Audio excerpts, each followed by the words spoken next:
Männer. Es war ein langer Krieg. Es war ein harter Krieg. Ihr habt tapfer und stolz für euer Vaterland gekämpft. Seid eine besondere Truppe, die ineinander einen...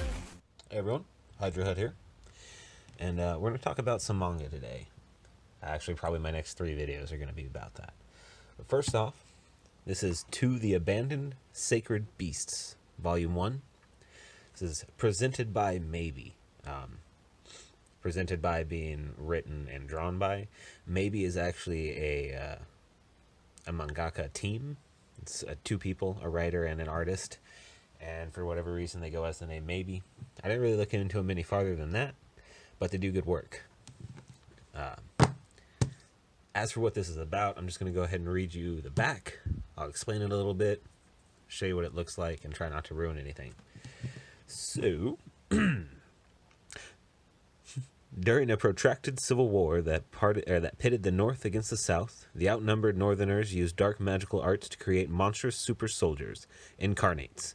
Now that the war has ended, those sacred beasts must learn how to make their way in a peaceful society, or face death at the hands of a beast hunter. Nancy Shaw Bancroft, the daughter of an incarnate soldier who met an untimely end at the hands of one such beast hunters, turns to hunting the hunter herself. But once she catches up with her quarry, she discovers hard truths about the lives of the incarnates. So the reason I got this is because I thought it was hilarious that it was about a civil war where the North had to create black magic beasts to beat the South. That had me giggling. So I had to get this. Turned out to be very good. This was originally printed for, what was it? It was for a new, Basatsu Shonen magazine, was what it was first serialized under, and it was made to be basically their, like, front-runner manga, for the release of that shonen. And they did a good job. The art is very well done. Take a look at the inside. So it is much different than what I was initially expecting. It's much more emotional.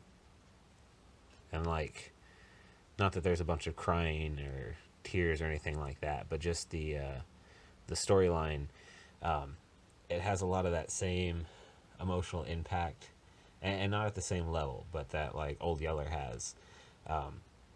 It gets you really, really acquainted with, to the point of almost attachment with some of the antagonists, but at the same time, you fully empathize with why the protagonist is doing what he's doing. And the main character is going through a lot of these same emotional issues as the story is progressing. Which is interesting. It's good. The story is real good. You can tell it's from a shonen because there are some small tropes, like the girl has some major overreactions. The guy is a little bit just kind of like randomly accepting of this little girl for no reason. But that's all stuff I'm kind of used to with manga in general. As far as story, though, it's got a great story. The drawing is pretty freaking fantastic. The plot is good. I really, really, really like where the story is going and what they're handling, or what they're doing with it. Definitely going to be reading more. I don't want to give too much away about it, but I'll try and explain it without doing so. So her dad was one of the incarnates. He was killed, just like the back said. She finally meets this hunter. She doesn't realize who he is at first, and she ends up actually being saved by him. And then she realizes who he is. She tries to attack him, and he just doesn't care.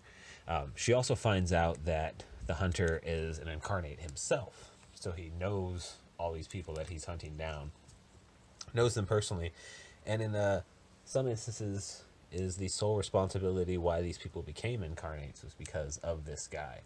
And that's one reason why the main character is so easily attached to the guy who killed her father. Even though something that horrible happened, what she sees him doing and how he carries himself has such a big impact over her that I guess you could say she says she's waiting to kill him, but you can understand what's really going on as you read the story. I think this was done in 2014. So it's, not brand new by any sense of the word, but I had never heard of it before. So maybe you haven't either. The cost on this was $10.95. It's a little bit more expensive than what you'd get if you buy Viz, but the company's not nearly as big, so I think it's pretty good that you're getting it for close to the same price. I have no idea if you can pirate this. I don't recommend it. It's as far as I know, it's still being printed, so I suggest buying it if you're interested. I highly recommend it, and that's about all I can really think of to say. Being as I liked it, I don't really have any complaints to go on and on about. So, thanks for watching. Hail Hydra, baby.